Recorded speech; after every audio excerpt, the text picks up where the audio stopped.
Okay, so it is 2:30 in the morning, literally half an hour after this show finished. And I can't sleep, otherwise I would have just done this video later. And I need to start getting the episodes early like everybody else, right? Because literally I have to watch the show and then try to crank out Easter egg videos. The reality is that this episode, it was cool in terms of information. It didn't really have a whole lot going for it in terms of like major Easter eggs or anything. However, as far as I can tell, there are 4 major things to come out of this. One of them is a reference to the Juggernaut. So here's the thing about this. When it comes to this episode in particular, I guess the biggest thing to really talk about is basically Anton Mogart, right? So like Midnight Man. This guy's old school, right? Like the original Moon Knight series, issue number 3, he was created by Doug Mink. He was cool, kind of, I guess. So for like 22 days, this guy stole art, like valuable pieces of art and antiquities and stuff like that, for like, you know, at like the stroke of midnight. And that's where he got like the Midnight Man name from.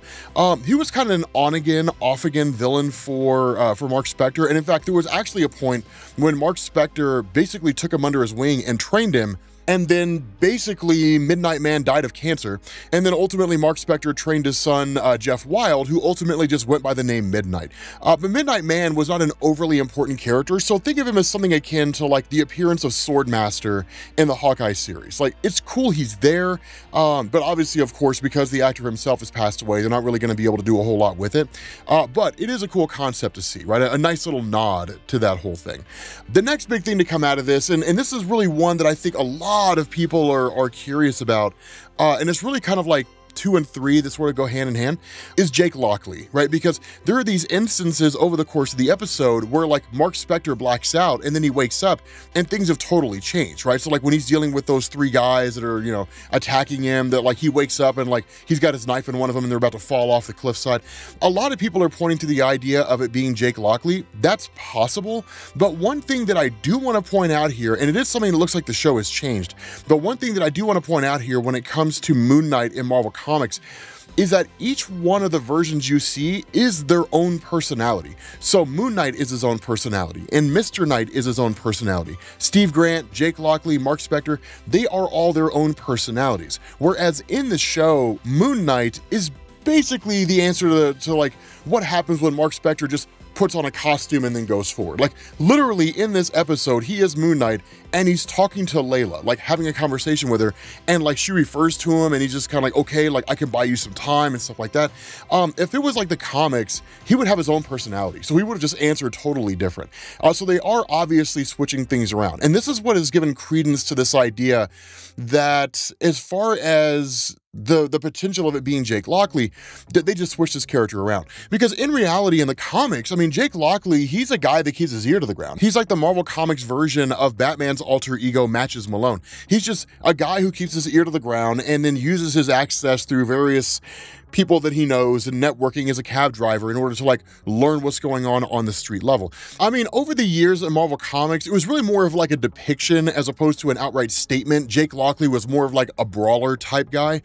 In Moon Knight Volume 7, they established that he's more of like a violent brawler, but basically he's not nearly as capable as like Mark Spector is in terms of physical hand-to-hand combat. But again, they could just be switching that up so that what Jake Lockley ends up being is just a much darker, more sadistic version of Mark Spector. And in fact, this may very well be a clue that we got when we had this conversation or that moment in the show when you have Arthur Harrow talking directly to Khonshu when he's in the little stone statue.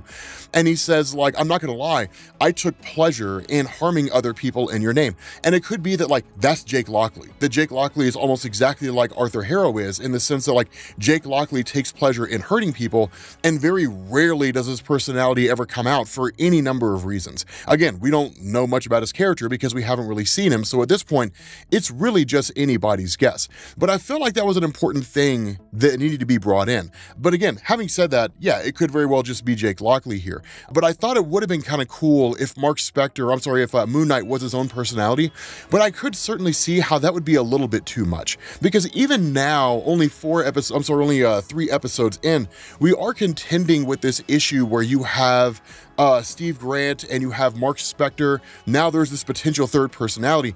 And just based on Steve Grant and Mark Spector, the plate is feeling a little full. So like if they started adding in like 3 more personalities in addition to those 2, it could really make the show unwieldy. And we've all seen how far these limits can be pushed with like Legion. People can only handle that so far. And there's a very fine line between people being very curious about what's happening and people being very frustrated about the situation and not being able to keep track of everything. So it's probably a smart move that they didn't really have Mr. Knight as his own personality and Moon Knight as his own personality, and instead just made Mr. Knight the result of what happens when Steve Grant becomes Moon Knight, and then turned the traditional Moon Knight into what happens when Mark Spector becomes Moon Knight. And this leads us into what I think is probably one of the bigger things here. It's really more of an Easter egg as opposed to like, you know, them setting up anything in particular.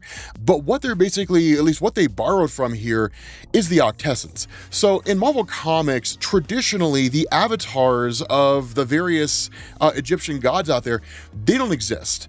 The only real instance of that happening is kind of like the sun god, right? Like his thing, but that was only really a temporary thing. Mark Spector being the avatar of Khonshu is the only real instance when any of the Ennead have had like an ongoing avatar or even series of avatars on Earth that have basically done their bidding. The only exception to that, which is kind of a loose exception, and you could call it a reach if you could really call anything a reach when you're dealing with a comic book TV show or even comic book movies, is like the Black Panthers, right? Because they're basically the earthly avatars of Bast. And depending on what the MCU ends up doing with Spider-Man, you could very well see a circumstance where like Peter Parker, Tom Holland is like the earthly avatar of some spider totem out there. I still stick by the idea that he's like some variation, maybe like the Scion or something like that. I don't really know. But the important thing here is that you never really see that in the comics. But there is an instance where that does take place, and it does pertain to gods. So in Marvel Comics, you have a group of beings that are known as Balthak, Sidorak, Farala, Icon, Watum, Valtar, Ragador, and the last one always is Kraken. That last one always throws me for a loop, right? But that group is known as the Octescence. Now, the idea behind the Octescence, even though they are in no way tied to the Egyptian gods, is that they all had earthly avatars that over time ended up basically capturing these particular artifacts. What you had in Marvel Comics was an event called the 8th Day, which was an amazing story where Juggernaut was just ridiculously OP. But the whole point behind this is that each one of these guys, each one of the members of the Octescence basically created an artifact that resided on Earth, much in the same way that you have the Scarab that is being used currently by Arthur Harrow in Moon Knight, or potentially even the suit of Moon Knight that's being used, which of course belonged to Khonshu. But the way this worked when it came to the Octescence is that the first object that was picked up was of course the Crimson Gem of Sidorak, which was accessed by Cain Marko, who became the Juggernaut. When that happened, it kicked off the 8th Day event.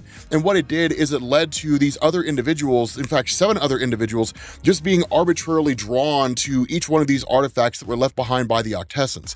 The whole reason why this was done was because this group was basically engaging in a wager. Which one of them was the strongest? And so when the first artifact was picked up by Cain Marko and then the other artifacts were picked up, basically those avatars would each lead 1/8 of the Earth's population, and then they would go to war with each other. And whichever avatar and their human group, whatever it is, servants if you want to call them that, whichever one came out on top, that would prove which member of the Octescence was the most powerful. So because of the fact that Juggernaut had the Crimson Gem of Sidorak, if he had basically won this war, then it would have shown Sidorak was the most powerful. Ultimately, that never came to fruition and things just kind of continued on as normal. But with the Octescence each leaving behind a little artifact that belonged to them that people could in turn use to harness a portion of their power, that's basically what you see happening in Moon Knight. That the suit of Moon Knight was created by Khonshu himself and given to Moon Knight. That's his artifact on Earth, which belongs to his avatar.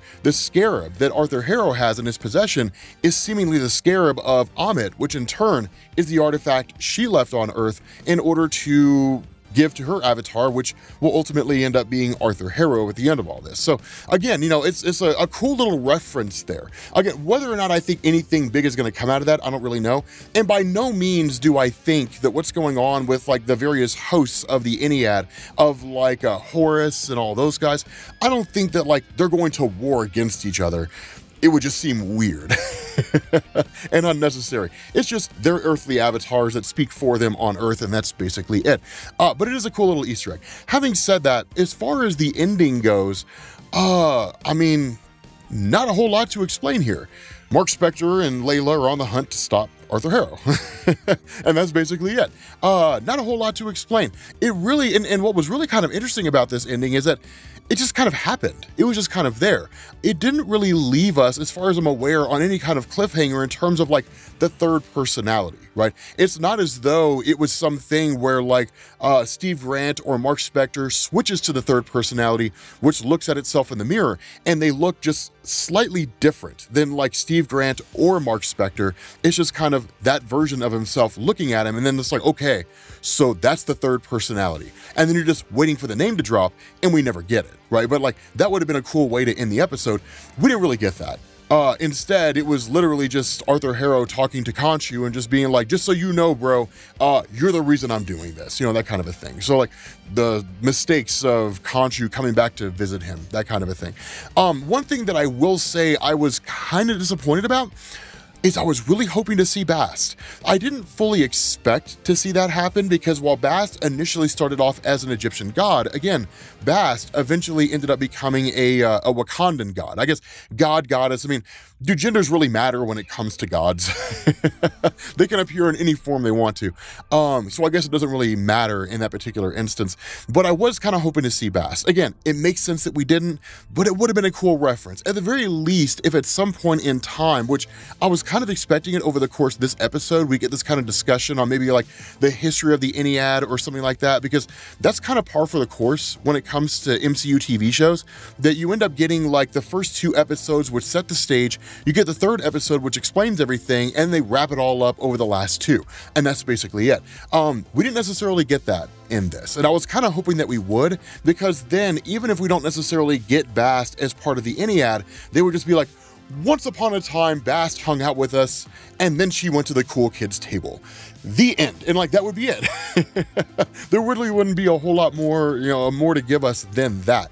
But we didn't get that. And again, it's not the end of the world. I don't think it takes away from the episode.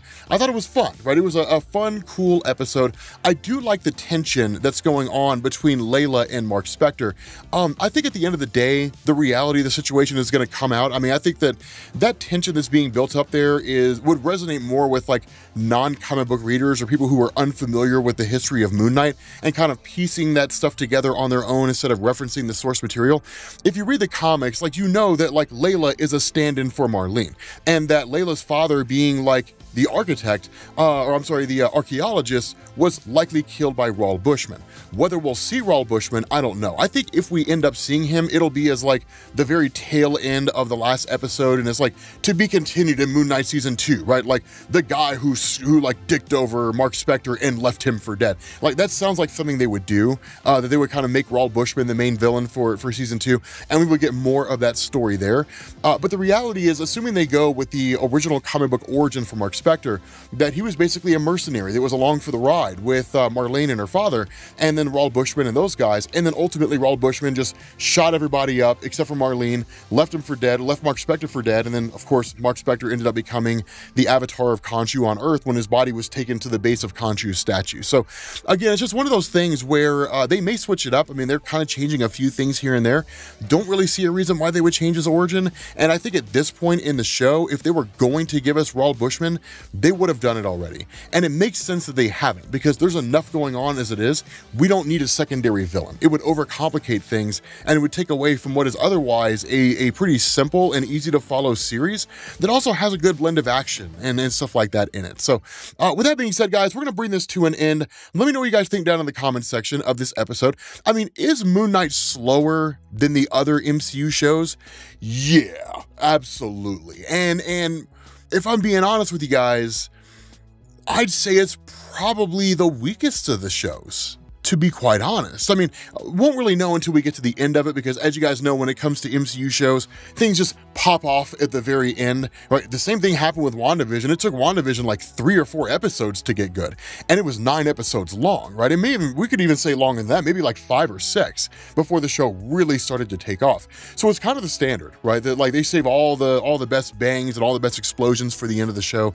Maybe that's what they're doing here. But as it stands right now, you know, if we're going like pound for pound, all things being equal, I would rank it like Loki, WandaVision, this show, and then Hawkeye. It's just kind of the weakest of them so far. Not really a shot against it, just in terms of like interest, intrigue, that kind of a thing. It's a slow burn. But with that being said, guys, we're gonna bring this to an end. We're saying that twice. Thank you all for watching, and I will catch you all later. Peace.